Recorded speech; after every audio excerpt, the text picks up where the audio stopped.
आज के वीडियो में आप जानेंगे कि हम लोगों ने क्या थीसिस सोच करके एक ऐसे छोटे ट्रांसफार्मर मेकर में इन्वेस्ट की थी जो आज की डेट में हो चुका है।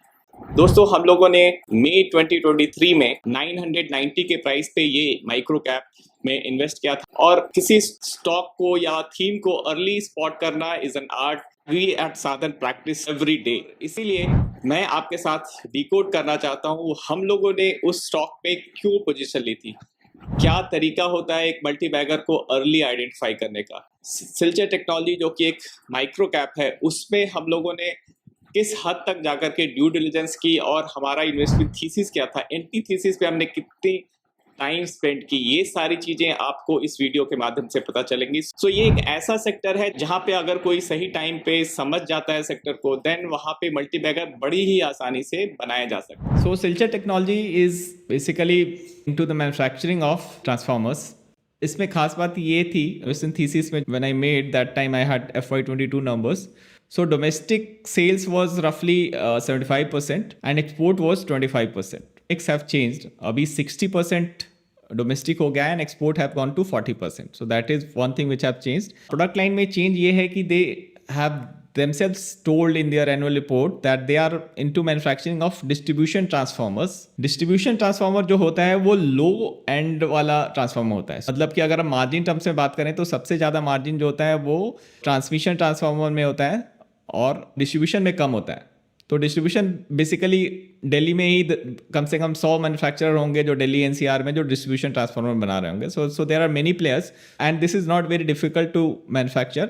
सो डिस्ट्रीब्यूशन ट्रांसफार्मर में there is huge supply and that's why pricing is lower. पहले वो डिस्ट्रीब्यूशन ट्रांसफार्मर में थे, but now they have specialise into renewable transformer, solar transformer, which is a one notch above distribution transformer which is slightly complex, but the range से आपको पता नहीं चलेगा 5 kVA to 38,000 kVA. so range वही है, but nature of transformer have changed from distribution to renewable transformer. यहाँ parallelly CG power का दिया हुआ था, तो इनका range 5 kVA to 3000 kVA था। CG power which is a market leader, उनका range जो है वो 3 kVA to 500 MVA है। kind of similar है, मतलब CG power के जितना इनका भी 3.3 kV टू 33 kV क्लास में है। जो बॉक्स में है दिस इज सीजी पावर का नंबर, सो कंपेरेबल इनका नंबर था। तो that's how I found out that this company is having a wide range of product which is comparable to the market leader. So मैंने सोचा कि हाँ ये ढंग की कंपनी है, it's not just every other company. So इनकी capacity जो थी वो 4000 MVA की थी, विच वॉज लास्ट डेवलप की गई थी FY18 में। FY18 के बाद उन्होंने कैपेक्स किया था और 2023 तक 4000 MVA थे। उस समय उन्होंने कहा कि थोड़ा अर्ली डेज था सोलर एंड विंड ट्रांसफार्मर के लिए for renewable energy sector, but focus was there. Then business model of company stresses on focusing more on customer with need of high quality. So this was very important. They were focused on customer who have focus on high quality, that's why they could pay higher. And also in export market major portion of sales was coming from oil and gas segment, but this has changed now. अभी मैंने con call attend की थी तो उसमें ये situation change हो गई। अब oil and gas is hardly 10% of their overall thing. Export में भी major portion is not oil and gas. The company has concentrated on catering needs of renewable energy, that's true, including solar and wind, and in local market wherein the company has been enjoying commendable position. This is still true. So this was my investment thesis. And I had given some suggested backing to this thesis by saying that there was a transformer shortage in USA उस समय ही था, and that shortage is still continuing. That's why उनका export का number has gone up. So this thesis has played out, is still playing out. क्यों हो रहा है transformer shortage in USA? It is linked to the rise in EV adoption, क्योंकि वहाँ पे EV is the fastest growing segment there. So उसके कारण higher the number of EV will create power shortfall in US grid, क्योंकि EV power जो है EV requires much more power, और वहाँ तो काफ़ी पावरफुल कार का फैशन भी है। तो वहाँ की जो कार्स होती हैं that are much more power, road भी बड़े बड़े हैं, चौड़े लंबे चौड़े हैं, तो वहाँ पे पावरफुल EVs के कारण पावर की शॉर्टेज हो गई है, बिकॉज उनका जो ग्रिड है वो 1950s का ग्रिड है। 1950s के बाद उन्होंने ग्रिड में इन्वेस्ट ही नहीं किया था। सो 70 साल के बाद अब ऑब्वियसली कोई चीज़ ऑब्सोलीट हो जाएगी, तो वहाँ पे उस ग्रिड को अपग्रेड करने के लिए they needed transformers, and that's why some distribution transformer and some kind of transformer, but वो हर किसी का ट्रांसफार्मर वो नहीं ले लेंगे। They needed a certification, and that's why this company had certification required to sell in US. That's why I was interested into this company. The entire distribution system of USA will inevitably be rebuilt. Existing conductor and transformers just aren't big enough for the increase in load. So that's why अपार industry जो conductor बनाती है वहाँ पे भी काफ़ी volume आ रहा है और ट्रांसफार्मर में हम सिल्चर के थ्रू बेनिफिट कर रहे हैं. That is from the US angle. US is giving us opportunity to do well through Indian conductor manufacturers investing into companies like APAR and transformer में Silchar. So ये US plus Indian renewable energy दोनों themes are playing out. मैंने एक import export का data दिया था which is not relevant now. फिर मैंने ये बताया था कि this company has improved their working capital cycle. So you can see by March 2023 देखोगे कि कोविड को अगर माइनस कर दें तो कोविड के पहले 97 डेज़ का इनका था साइकिल, 97-50 डेज़ का. अब वो फिर वापस 96 पे आ गया था मार्च 23 में. तो बीच में कोविड में उनकी प्रॉब्लम हुई थी because export import was trickier, longer gestation period and all. So वहाँ पे इनको कैश कन्वर्जन में दिक्कत हो रही थी, but they have come back on track. Also there was a strong growth in top line and operating profit. तो FY22 में they were making sales of 36, 32, 46, 66 crores, but वो सडन जंप हुआ in FY23 57, 60, 68, 95 around 100 का number वो पिछले साल कर रहे थे. मतलब पीक नंबर मैं बोल रहा हूँ, quarterly numbers. Operating profit has gone up from paltry 1 to 5-6 crore से 10 to 20 के रेंज में आ गया. मतलब डबल ट्रिपल का जंप ऑपरेटिंग प्रॉफिट में हो रहा है. इस समय मैंने जो साधन का ROIC शिफ्ट फ्रेमवर्क है जिसमें बहुत ही सुंदर से तरीके से ये निकल रहा है. This is ideal candidate. जिसमें ये जो ब्लू कलर में है, दिस इज ब्लू कलर में इज माई FY23 का ROIC. सो एक कंपनी का परफॉर्मेंस, इंटरनल परफॉर्मेंस जाने के लिए ROIC has to be seen. And this company has increased their ROIC from 3% to 11 and 11 to 18 and 18 to 38%, 37%.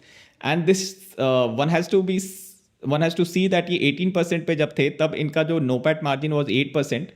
Now the NOPAT margin had moved to 14%. So 8 to 14% का jump in margin and velocity, which is the invested capital turnover. सो एक तो margin बढ़ा रहे हैं और उनकी जो 2.25 types का उनका ये था वेलोसिटी था कि कैपिटल का 2.25 टाइम्स वो सेल कर रहे थे.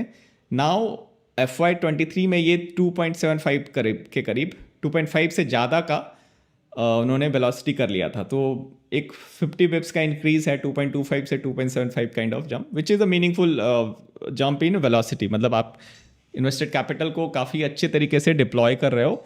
So both margin as well as velocity both have gone up. So that's why this was the find for me and that's why I bought this stock.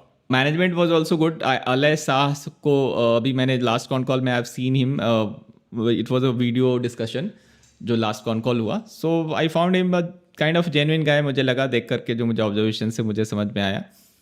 Had a smiling face and he was able to answer question very commendably. So it was good enough and he has the background in electronics and engineering and he himself is involved into designing of things. Call में भी जब हमने खरीदा था ये 4-5 दिनों पहले, तब भी उसने he said कि I am also involved into designing of things. So that's good. Alay Shah is also BSc in electrical engineering from University of Illinois College है and Cass Business School in London, MBA वहाँ से. So इन लोगों की background is okay. मतलब this is the young next generation. So Alay Shah is the next generation. So it seems to be good management to me. Mode calculations में यहाँ पे मैंने देखा कि ये आउट ऑफ 9 पैरामीटर ये 5 पैरामीटर्स पे ये लॉन्ग टर्म बेसिस पे भी के आ रहा है और शॉर्ट टर्म बेसिस में 6 पैरामीटर पे ओके आ रहा है. मतलब कि ये bench so long term mode भी है और शॉर्ट टर्म मोड भी है. So kind of 6/9 is a good number two begin with. तो मोड भी है, मोटेड बिजनेस है. अब एंटी थीसिस जो थी वो ये थी कि इसमें जो ट्रांसफार्मर को बनाने में एक cold rolled grain oriented steel use होता है, CRGO होता है, which is imported thing.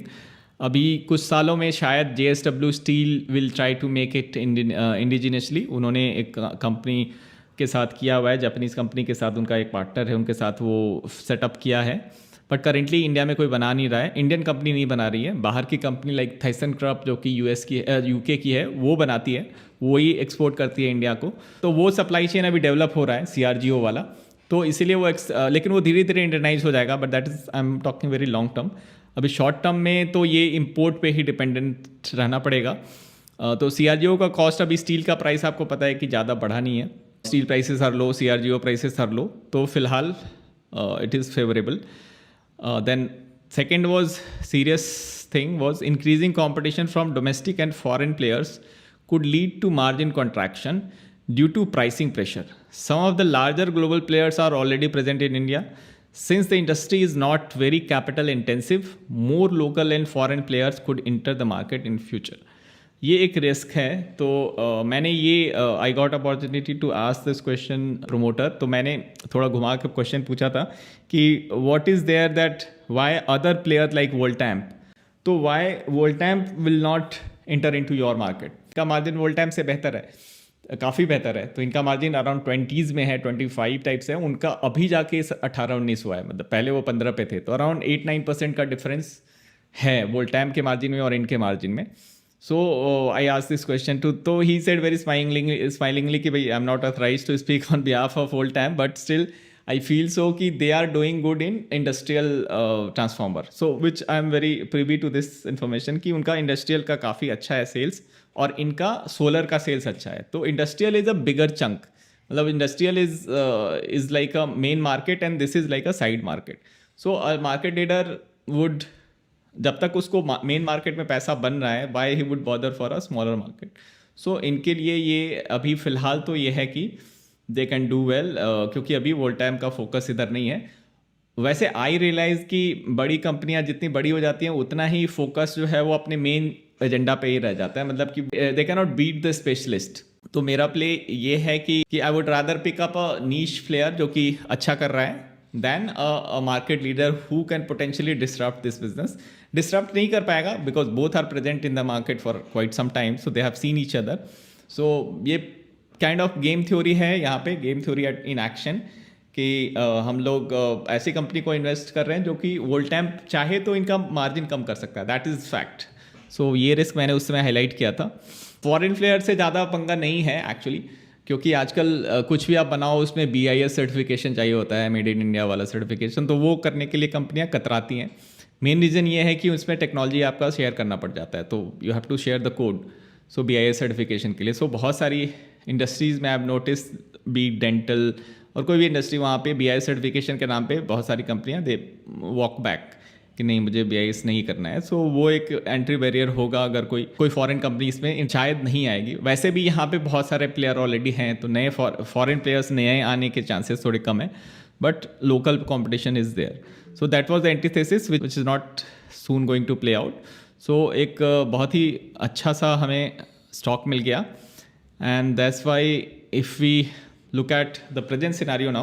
Any questions on the existing one? Okay, so we'll move down to the current PPT which I have prepared today. This is a long thing. It is not a very short-term thing that Indians would benefit. Indian companies who have kind of inroads to US market, they will benefit for a slightly longer period. That's why I invested into APAR, क्योंकि APAR में market view was this कि ये one time है and they will not get repeat order. But since my reading was same, so I said this is not a 1 quarter opportunity. This is going to stay for at least 1-2 years. So I invested even though APAR was on a lifetime high and all. So on the camp that this will continue for slightly longer term. Till I feel that this is a long term thing. Because China को उन्होंने no कर दिया है, तो who was the competition to India? मतलब India के जितना cheap nobody else can make, at least apart from Chinese. And Chinese are shown door in US. So and that is on a policy level. So that's why US don't want Chinese product. So वहाँ पे Indian companies को transformer और ये conductor दोनों में advantage है। Investment thesis तो मैंने अभी बताया ही नहीं, अभी वो इन्वेस्टमेंट थीसिस तो आप लोग सुन लो फिर। This was the past, now let's talk about the present which company has just spoken about. Silchar का अपडेट ये है दैट कंपनी का मैंने बताया था 4000 MVA is the capacity till FY23, but they have taken a phase 1 expansion to start from April 1, 2024 from 4000 MVA to 5500 MVA. ठीक है, that is phase 1. Next phase of expansion will also start from 1st July after quarter one in Q2 from 5,005 MVA to 7,005 MVA. ये site वगैरह भी वहीं पर उन्होंने identify की हुई है. पहले वो जो कंस्ट्रक्टेड बिल्डिंग है दैट इज़ फेज 1 एंड जो बैरन लैंड है that is going to be, जहाँ पे अभी पिलर डाले हैं, that is phase 2. So construction is ongoing. Top line देख लेते हैं. तो टॉप लाइन अगर देखें तो there is a significant growth. 9 monthly number is 300 crore revenue का. 2023 में 190 करोड़ था. तो 190 से 300 crore is like 57% jump. And as I said कि इसमें डिग्री ऑफ ऑपरेटिंग लेवरेज भी काफ़ी अच्छा था. तो प्रॉफिट एबिटा में भी काफ़ी सिग्निफिकेंट जंप हुआ है. पैट में भी 26% से 26 से 66 यानी 150% का जंप हुआ है बॉटम लाइन में. Top line has grown by 57 and bottom line has grown by 150%. So degree of operating leverage is high. Growth in YOY basis Q3 में भी 72% top line growth and 120% bottom line growth. So growth is there. And why this growth is coming? पहले I'll talk about the EBITDA thing, EBITDA percent. That was, even that it was high. अभी ये बढ़ के 30% हो गया, उससे भी high हो गया.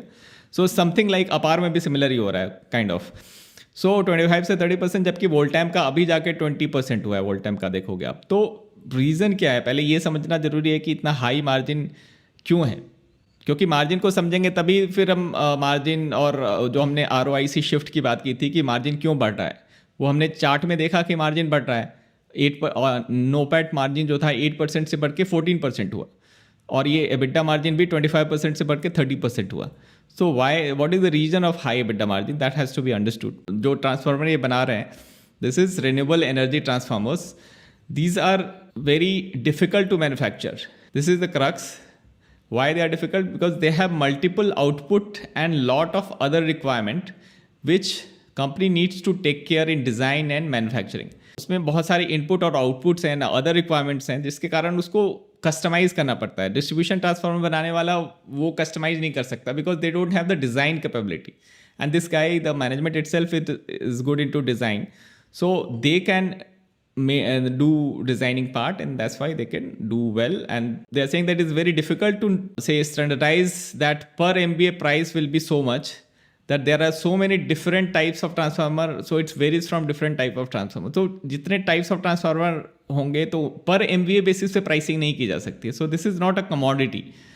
So this is the non-commodity transformer. That's the bottom line. Company ने अभी लास्ट कॉन कॉल में 3 reasons बताए हैं for high profitability. मार्जिन तो अच्छा हो ही गया, अब प्रॉफिट पे आते हैं, बॉटम लाइन पे. तो they made a new plant about 5 years back which is very efficient plant. तो प्लांट की इफिशिएंसी, जो प्लांट नया बनाया था FY18 was is not far distant in past. अभी 5 साल पहले ही उनका प्लांट रेडी होकर, ऑपरेशनल होकर, टेस्टेड होकर खड़ा है. तो एफिशिएंसी काफ़ी अच्छी है, जिसके कारण which is running profitable. Second is the export. Export has gone up with a new plant. The system, the quality standard and everything improved. So since नया प्लांट था, नया सेटअप था, तो न्यूनेस का इनको फ़ायदा हो गया. सेकेंड पॉइंट ये था कि they got more order from export. वो US वाली बात यहाँ पे आ गई. US यहाँ पे आपको हेल्प कर रहा है. And domestic demand has also increase which led to high margin. Domestic में ज़्यादा सप्लाई ये कर रहे थे. डोमेस्टिक इनका 60% of their total is domestic. So I give you a breakup कि इनका क्या है डोमेस्टिक और इंडिया में, मतलब अब्रॉड में. रेवेन्यू मिक्स जो है 60% डोमेस्टिक एंड 40% एक्सपोर्ट है. इस डोमेस्टिक्स का 80 to 85% is renewable energy. Renewable मतलब कि wind and solar both. So 80% is going to all this जो न्यूज़ में चल रहा है, जो सोलर की धूम मची हुई है, वहाँ पे ये जा रहा है. तो this is proxy on solar. तो रफली आधा का आधा, मतलब 60% का 80%, रफली 50% सोलर से आ रहा है. In short solar plus wind से आ रहा है. और प्रोडक्ट रेंज जो है वो 132 kV तक का है, but most order are under 66 kV. So वैसे जैसे जैसे 132 kV की तरफ जाएगा उतना प्राइसिंग बेहतर होगा, बट फिलहाल वो 66 kV पे ही ऑपरेट कर रहे हैं. बट यहाँ पे ही डिसेंट मार्जिन उनको मिल जा रहा है. And they are leader in solar transformer. They are saying in their own estimate 15% market share है उनका. ये उनका अपना कहा हुआ नंबर है. This is not a published number.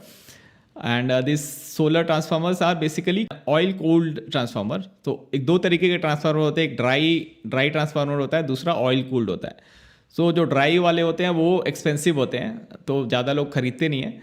दूसरा जो ऑयल कूल्ड होता है ये ज़्यादा मेंटेनेंस नहीं खोजते हैं, ये उतने एक्सपेंसिव नहीं होते हैं, और जैसे शॉपिंग मॉल और ये ऐसी जगह लगाते हैं ना जहाँ पे कि सेफ्टी हज़ार्ड जो है वो इम्पॉर्टेंट है। मतलब शॉपिंग मॉल में होगा और ट्रांसफार्मर फेल कर गया, फायर लग गया, तब तो वॉट लग जाएगी। तो ये ज़्यादा सेफ है एक्चुअली ऑयल कूल्ड। तो अभी जो रियल स्टेट जो बढ़ रहा है, तो हर जगह मॉल खुल रहे हैं, तो उनको ट्रांसफार्मर चाहिए, तो रियल स्टेट से कहीं ना कहीं थोड़ा थोड़ा ये डिमांड भी जुड़ा हुआ है। सोलर ट्रांसफार्मर भी एक वैसा ही ट्रांसफार्मर है, मतलब सोलर ट्रांसफार्मर भी ऑयल कूल्ड है, but I am saying that as a type oil cooled transformer is also going in to malls and hospitals and all. So वहाँ से भी थोड़ा वो डिमांड आ रहा होगा आई गेस। रिन्यूएबल से आ रहा है, that's we know. Oil and gas से उतना नहीं आ रहा है, ऑयल एंड गैस से बस 10% तक ही आ रहा है जो डोमेस्टिक में भी है। सो उनका जो order book as on 1st January is 355 crore. Order position is good because there is a good demand in the market and it has a good presence in the renewable energy sector, especially solar element। वही reiterate हो रही है बार बार। Getting lots of inquiry। तो अभी आपने question पूछा कि हाँ क्या ये ग्रो करेगा, तो इंक्वायरी आ रही है, मतलब कि there is a large quantity expected in coming months। So answer is yes, the price should go up because they are stated to do well। Guidance जो दिया उन्होंने ये बोला है कि turnover of around 800 to 900 crore in 2 years। तो ये कहाँ से आ रहा है? वो एक्सपेंशन से आ रहा है। जो कैपेसिटी जो 400 MVA से बढ़ के 7500 MVA हो रही है, ऑलमोस्ट डबल हो रही है, वो ऑपरेशनल हो जाएगी Q2 ऑनवर्ड्स। सो 7500 MVA तक का भी प्लान है उनका। गोइंग फॉरवर्ड कभी अभी उन्होंने कोई प्लान नहीं किया है, but on the same land they have land capability in build for going up to 13,000 MVA, यानी कि यहाँ से भी ऑलमोस्ट डबल हो सकते हैं, यानी ऑलमोस्ट 3 to 4 टाइम्स हो सकता है करंट कैपेसिटी से, गिवन कि लैंड उनके पास है। मतलब वैसे उनको खरीदना पड़ेगा सारी चीज़ें, बट स्टिल लैंड कॉस्ट जो है उसमें खर्चा नहीं होगा, तो थोड़ा सा ब्राउनफील्ड एक्सपेंशन करने का स्कोप है वहाँ पे। So that is a liver which can be played out sometimes in future, but 2 साल में तो फिलहाल वो स्टोरी इज़ फ्रोजन कि भाई 7500 MVA की करना है। उसी को अभी 400 इनकी टॉप लाइन अराउंड 300 करोड़ की है, 350 के करीब है साल भर की। अभी 9 मंथ में 300 है, 4 मंथ्स में 12 मंथ्स में 400 होगा, तो 400 का भी टॉप लाइन चलेगा। नेक्स्ट टू नेक्स्ट ईयर में 800 होगा, तो 2 years में डबल होने का यहाँ पे सीन है अगर ऐसा डिमांड रहा तो। Growth is expected. एंड हाँ, इसमें मोट यही है कि design capability is a kind of मोट विच इज़ नॉट वेरी क्वान्टिफाइबल। क्या है कि बहुत सारी कंपनियां जो वोल्टैम को मैंने बहुत पहले स्टडी किया था, तो they have done lots of financial mistakes. As a financial manager मुझे पता है कि what mistake they did. Corporate finance mistakes उन्होंने की और उसके कारण वो डेट ट्रैप में भी चले गए थे, उनकी हालत खराब हो गई थी। I have not seen the whole industry, but I have seen couple of these kind of these guys. इसमें बहुत बैंकरप्सीज हुई थी बीच में, एक समय बहुत बुरी हालत थी लोगों की। हिस्ट्री में साइक्लिकल डाउनटर्न में बहुत लोग बर्बाद हो जाते हैं, तो ये कंपनी एक साउंड बैलेंस शीट वाली है और इनका मैनेजमेंट सही लगा मुझे। ऐसा नहीं है कि वहाँ पे बहुत इंटेलिजेंस चाहिए होगा, बट एक फाइनेंशियल प्रूडेंस चाहिए होता है, तो फेज वाइज मैनर में ये कर रहे हैं। दैट इट सेल्फ स्पीक कि हाँ ये लोग सीधे 13,000 MVA पे जंप नहीं कर रहे हैं। दे आर सेइंग कि उनको ऑर्डर तो उनसे भी ज़्यादा आएंगे, मतलब दे आर सेइंग कि they will expected order is much higher than even 800-900 crore, but they are saying कि नहीं हम लोग फेज वाइज ही जाएंगे। तो it seems they are a conservative management, so management quality is good to me. तो 26 में full capacity is expected, not in FY25. 5 में would be a transition year, so if it gives opportunity to add, we will add। Export की story तो अभी भी चल रही है, पर उन्होंने 3000 MVA ही सोल्ड किया था FY23 में। ऑल्दो इनकी कैपेसिटी 4000 MVA की है, बट 3000 MVA ही चला था, तो could have done a better also, but it seems they will do better in day to come। दोस्तों कैसा लगा आपको ये वीडियो? आपको ये वीडियो अच्छा लगा तो जरूर एक थम्स अप दे कमेंट में जाकर के, बिकॉज हम लोगों ने काफी डीप रिसर्च किया था सिल्चर के बारे में, और ये कंपनी ऐसी है जो कॉन कॉल भी नहीं करती थी। तो अगर आपको भी ऐसी कंपनी में इन्वेस्ट करना है जो कॉन कॉल भी नहीं कर रही है, but you want to know more about them, then having a community based approach definitely helps, and that's why we the part of Sadhan could find Silchar technology. Because मेरे नेटवर्क में, मेरे स्कटलबट में कुछ लोग थे जिन्होंने मुझे क्रिटिकल इनपुट दिया, इसके कारण मैं उसको बैकअप कर पाया when it was lowly price and nobody was tracking it, no con calls, no investor presentations. So इस तरीके से हम लोग एक ज्वाइंट बेसिस पे एफर्ट लेते हैं in Sadhan membership. So if you really want to develop these kind of deeper investing insight, then Sadhan membership is definitely an option you should explore, and the links are provided in the description. That's all for today. Please check our deeper discussions on power sectors, including transmission and data center and technical analysis under Sadhan Podcast. So if you have not yet checked out our podcast, then do check out the playlist here. The link I'm providing. Thanks for supporting us. Thank you. तो मुझे लग रहा है कि सबसे exciting part तो अभी मैंने बात ही नहीं, इस बार मुझे पावर से भी ज्यादा एक्साइटिंग जो सेगमेंट लग रहा है which is going to be used into data center in a huge quantity, and that is AI data center और हाइपरस्केलर डेटा सेंटर में एक बेसिक डिफरेंस है कि एआई के लिए जो चिप चाहिए होते हैं वो ज्यादा हीट जनरेट करते हैं, that's why better cooling solutions would be needed. This is going to be a 35,000 crore opportunity direct to chip D2C या cold plate cooling which is a new standard for AI based data centers. Liquid cooling में वो explore कर रहे हैं to make CDU, जो cooling distribution unit, via multiple global tie-up. Their outlook is very robust growth in data center. Voltas is second company which positions data center as a high priority subsegment within domestic mechanical, electrical, plumbing. You might have heard me talking about serial refrigeration in the context of shipbuilding. Why this is interesting for data center now is because they have tied up with a Canadian company called Smart. Who are making different kind of chillers. They have a very good outlook for data centers and they are targeting 100 crore plus का market opportunity. They are expecting 40 to 50% kind of CAGR. Precision cooling में है जैसे Rital, Thermax which is a listed company in India, Delta, Daikin, Trane, Jackson is also there, Kirloskar is also there. So Honeywell Automation is a listed company with a 23,000 crore market cap. India data center cooling market की हम बात करें तो current market size is expected to be $3 billion. And this is going to triple in next 4-5 years to $9.28 billion. The CAGR is going to be 25%. तो मुझे लग रहा है कि सबसे एक्साइटिंग पार्ट तो अभी मैंने बात ही नहीं, इस बार मुझे पावर से भी ज्यादा एक्साइटिंग जो सेगमेंट लग रहा है which is going to be used into data center in a huge quantity, and that is AI data center और हाइपरस्केलर डेटा सेंटर में एक बेसिक डिफरेंस है कि एआई के लिए जो चिप चाहिए होते हैं वो ज्यादा हीट जनरेट करते हैं, that's why better cooling solutions would be needed. This is going to be a 35,000 crore opportunity direct to chip D2C या cold plate cooling which is a new standard for AI based data centers. Liquid cooling में वो explore कर रहे हैं to make CDU, जो cooling distribution unit, via multiple global tie-up. Their outlook is very robust growth in data center. Voltas is second company which positions data center as a high priority subsegment within domestic mechanical, electrical, plumbing. You might have heard me talking about serial refrigeration in the context of shipbuilding. Why this is interesting for data center now is because they have tied up with a Canadian company called Smart. Who are making different kind of chillers. They have a very good outlook for data centers and they are targeting 100 crore plus का market opportunity. They are expecting 40 to 50% kind of CAGR. Precision cooling में है जैसे Rital, Thermax which is a listed company in India, Delta, Daikin, Trane, Jackson is also there, Kirloskar is also there. So Honeywell Automation is a listed company with a 23,000 crore market cap. India data center cooling market की हम बात करें तो current market size is expected to be $3 billion. And this is going to triple in next 4-5 years to $9.28 billion. The CAGR is going to be 25%.